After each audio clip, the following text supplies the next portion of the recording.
period. Whoa! Whoa, we got a horse. Wait.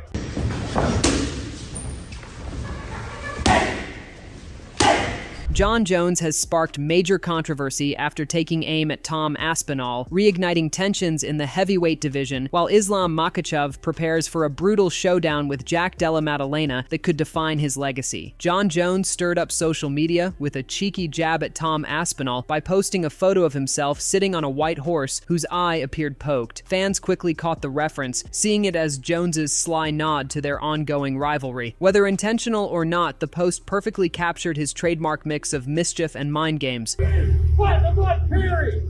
Whoa! Whoa, we got a horse.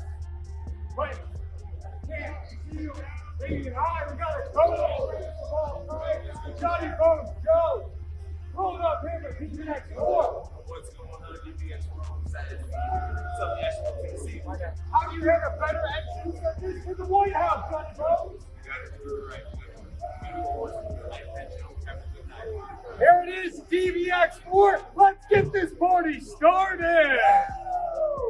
On the other hand, the fight world has been buzzing ever since the controversy between Tom Aspinall and Cyril Gane came to light. Michael Bisping recently added more fuel to the fire, calling the situation very concerning after hearing Tom say that he could not feel part of his body during the bout. Yet, despite the speculation, Tom remained calm and refused to make excuses, showing his professionalism inside and outside the cage. Even now, the uncertainty surrounding that moment keeps fans debating what really happened in that fight. However, I said this on my podcast on Monday, what about this eventuality? What if you can't actually see and you're starting to panic and you're like, hold on a minute, never mind the fight, I can't see, right? That is very alarming. That is very worrying. And right there and then in that moment, you've got bigger fish to fry than the fight. And by the way, let's remember, he's the guy that's been fouled.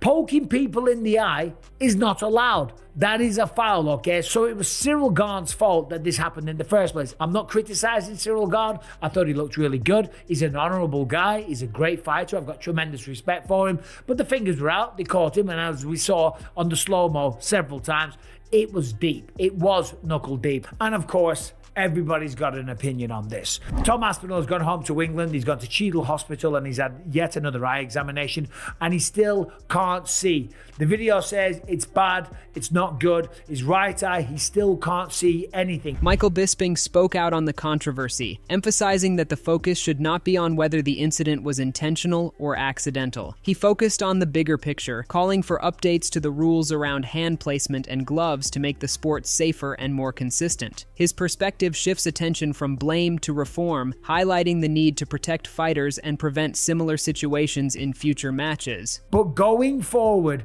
there needs to be a change because, as I said, almost every event, there's been eye pokes, okay? Accidental, intentional, unintentional, whatever you want to call it, they happen. Because the rule right now is, because we have the fingers out, okay, the fingerless gloves, the rule is we have to have the fingers up like this. I hate that rule. It's stupid. You can't go like that. They've got to be like that. But the time it takes for this to happen is nothing. It's a nanosecond, okay? Waldo Cortez Acosta praised Tom Aspinall's performance, noting that he looked sharp and well prepared for the fight. He highlighted the importance of awareness and safety in the early rounds, suggesting that any fighter who experiences serious issues, such as impaired vision, would be wise not to continue through the remaining rounds. His comments underline both Tom's readiness and the high stakes of competing at this level, while also emphasizing the critical need for fighters to recognize when their well-being is at risk inside the cage. I see Tom Aspinall like different fighter. And like no one like I think he not be ready in that day for that fight because I see his Cyril Gane different. Show up was a Cyril Gane in there. I see the Tom Aspinall blooding a lot in the first round, in the first minute, and anybody have a punch, pick the eyes, in the first round, early in the round, don't want to continue forward. On the other hand, the upcoming fight between Islam Makhachev and Jack Della Maddalena is attracting attention as a clash of contrasting styles. Demetrius Johnson pointed out that Della Maddalena is somewhat under the radar, but his performance against Belal Muhammad showed he is a highly skilled and dangerous competitor. What many expected to be a slow or uneventful fight turned into an exciting battle, and Johnson believes Della Maddalena will not be intimidated when facing Makhachev. This sets the stage for a compelling matchup where strategy, skill, and composure will play a decisive role. Taking on JDM, where I feel like JDM was a dark horse, right? Not very known to the public, great technique, great grappling, but the beating he put on Belal Muhammad, being able to finish him and just out-jab him. A lot of people said that fight was going to be boring. It turned out to be a banger fight. For him to take on a guy like Islam Makhachev, not steering away from that challenge. Islam is coming up, so he's going to be, I feel like comparably size-wise, they're going to be about even, Islam's super good. Demetrius pointed out that while a matchup like this could risk being uneventful if Makhachev dominates with takedowns, Jack Della Maddalena's skill in maintaining and escaping positions ensures the fight will remain engaging. His ability to defend, counter, and stay active on the ground means that even if Makhachev controls aspects of the bout, the contest is likely to feature constant action and technical exchanges. This dynamic adds an extra layer of unpredictability and excitement to the fight. It could be two things. It could be a very, very boring fight, or it could be a very, very exciting fight. Meaning by the way it could be boring is if Islam's able to take down JDM and get his back, hold him there, out-grapple him, stifle him.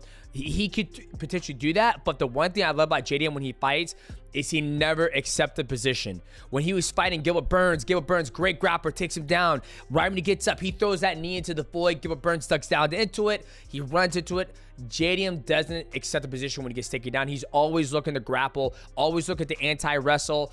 That's what makes this fight exciting. Guru commented on Islam Makhachev's path to his next opponent, suggesting that choosing this particular matchup is far from an easy option. He noted that the upcoming fight will be demanding and engaging, with little chance of it being predictable or straightforward. The remark highlights that Makhachev is facing a truly skilled competitor, making the bout a serious test of his abilities. This fight could reveal a lot about his strategy, adaptability, and how he handles pressure against a dangerous opponent. But when Makhachev's ducking Ilia Topuria to take on Jack Della Maddalena at welterweight, upper weight class, you ain't ducking. And if you are, that's not a clever duck right there. That's a real dumb duckling. Because Makhachev's moving up to face a dangerous kind of Ilia Topuria, but bigger. Maybe not as dynamic as Ilia is, or the star that Ilia is, but if you're talking really tidy boxing and really good takedown defense and sprawls, you're talking JDM and Ilia Topuria in the sport. So this is a new test. My take on this fight is that this will be one-sided in either direction. Cheel highlighted Islam Makhachev's plans to adjust his weight for different opponents, noting that moving up to face Jack Della Maddalena would allow him to add strength and power. He contrasted this with other fighters like Alexander Volkanovski, who successfully increased size and performance with careful guidance from nutritionists and a controlled approach shared publicly. According to Cheel, Makhachev's current method of preparing for the fight does not appear to be as structured or optimized, which could impact his performance in the upcoming matchup. When you are forced to train 2 times a day, you're just naturally burning all these calories. Not to mention you've got a metabolic rate. You've got to eat a surplus of calories on top of all that. It's a very difficult thing to do. And Islam was so big for 155, I did not know that he was going to have to try to gain weight. I thought he was going to weigh what he had been weighing and just have to lose a little bit less weight, but he revealed to us that no, he's actually trying to put size on. And it was interesting when he said practices are harder because I'm going with bigger guys. That was interesting to me. He remarked that Islam Makhachev is already a physically imposing athlete, suggesting that further weight gain may not be necessary. He suggested that dropping back down to his usual weight class for another fight seems unlikely, indicating that Makhachev is focusing on building for performance rather than simply taking an easier matchup. While discussions about weight adjustments might sound like he is pacing himself, the reality is that the upcoming fight presents a significant challenge, testing both his physical preparation and adaptability in the cage. I don't believe that he's going to want to return to 155 pounds. I can just share for you, if he can come to that revelation prior to fight night with Jack, It will put himself in the proverbial corner. It will make him win. If I want to be champion, here is my opportunity. Here is my only opportunity. That's subconscious. But you need that consciously for the times when you got to dig deep. And I think that Islam is in a little bit harder fight than he's aware with Jack Del Maddalena. Javier Mendez recently offered insights into his fighter's approach as he prepares for the UFC 322 bout against Jack Della Maddalena. Having guided Makhachev throughout his career at American Kickboxing Academy, Mendez suggested that his student has adapted well to competing at welterweight. He highlighted that Islam's current size, strength, and conditioning suit the 170-pound class, implying that making weight and maintaining performance will not pose a challenge in the upcoming fight. Unbelievable. When I came into camp, because I've been here in Dubai all this time, and I saw him for the first time over a month ago, and I'm looking at him like, what the heck? I go, wow, he was solid, so I was very impressed with that, number one. I said, how do you feel? He goes, great, coach. And, I watched him train, I watched what he was doing, and I was so impressed. And then he did his first sparring, and I was blown away. I was blown away how good he got, how well he adjusted to the weight. I was blown away. He praised Islam Makhachev's commitment and mentality, highlighting the qualities that make him an ideal athlete to coach. He expressed confidence in the progress his fighter has made, suggesting that fans can expect a sharper, more refined version of Makhachev in this upcoming matchup. While many observers may still underestimate his abilities, Mendez emphasized that Islam's calmness, discipline, and technical skill will demonstrate why he is a standout competitor when he steps into the cage against Jack Della Maddalena. I'm very confident in him, and regardless what anybody says, he's still number one pound for pound in my eyes. So that's my guy, pound for pound number one, Islam Makhachev. And the new version of him is coming, November 15th at Madison Square Garden, and he will be the new welterweight UFC champion.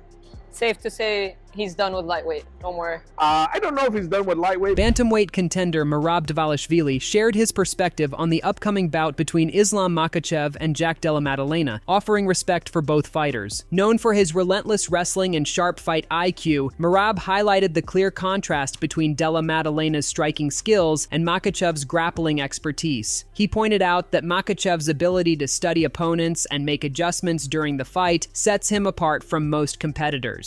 It's gonna be hard for him, but it's possible to Islam Makhachev wins the second belt.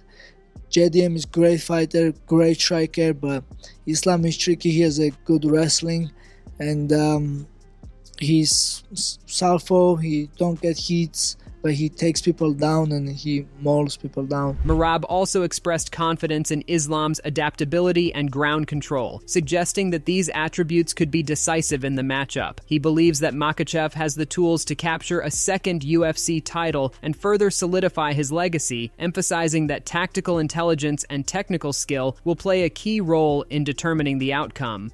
We all see the JDM Belal Muhammad's fight, and then I'm sure Islam will take lots of lessons from this fight, and maybe Islam will make some adjustment. It's possible, it's gonna be hard, but Islam can win the second belt. Jason Mayhem Miller shared his unique perspective on the upcoming bout between Islam Makhachev and Jack Della Maddalena. Known for his outspoken and humorous commentary, Miller admitted a preference for fighters with strong Dagestani grappling backgrounds, but he acknowledged that this fight presents a distinct challenge. He highlighted the noticeable size and strength advantage that Della Maddalena brings to the matchup, suggesting that it could make things more complicated for Makhachev. Usually, my money is on the guy with the V at the end of his last name. And this might be a little different because we saw, Jack is a big boy, like a hoss, really, for that weight class. I was like, oh my goodness, he looked like a battle toad. Like you just saw such a big man for that weight class. And Kazimad, he looks like he sucks to get down to that weight, so going up, it's gonna be like, he'll be a bit smaller. Miller also recognized Islam's technical mastery and wrestling expertise, noting that moving up in weight may introduce new obstacles against a naturally bigger opponent. He pointed out that Jack has demonstrated solid defensive wrestling and countering skills in his recent bouts, though he may still face difficulties against a grappler of Makhachev's caliber. While Miller expressed admiration for the abilities of both fighters, he emphasized the unpredictability of the contest, calling it one of the most fascinating and closely watched fights of the year. Depending upon how he puts the weight and whatever, and if there's been enough time between. But coming down to skill-wise, it looks like the wrestling will be the big factor. Jack had excellent counter wrestling in that last match, but the takedowns were more straightforward. They were more, that was like kind of a tune-up for this fight. Now, look, the beauty of this sport is Jack can figure out some more details that he didn't have in that last fight, and even improve his wrestling by leaps and bounds, depending on who he trains with, and really like be a new fighter by the time he gets there. But likelihood is that the takedowns will become a factor, and then it will be a conditioning test. With the post-fight discussions around Tom Aspinall and Cyril Gane now analyzed, and expert insights on the highly anticipated Islam Makhachev versus Jack Della Maddalena matchup explored, fans have a full picture of both the present and future in the heavyweight and welterweight divisions. From controversies and strategic adjustments to rising stars and technical mastery, the MMA landscape continues to offer intrigue, excitement, and unpredictability. As fighters prepare, fans can only wait to see how skill, discipline, and preparation translate inside the cage, shaping careers and defining the next chapters of the sport.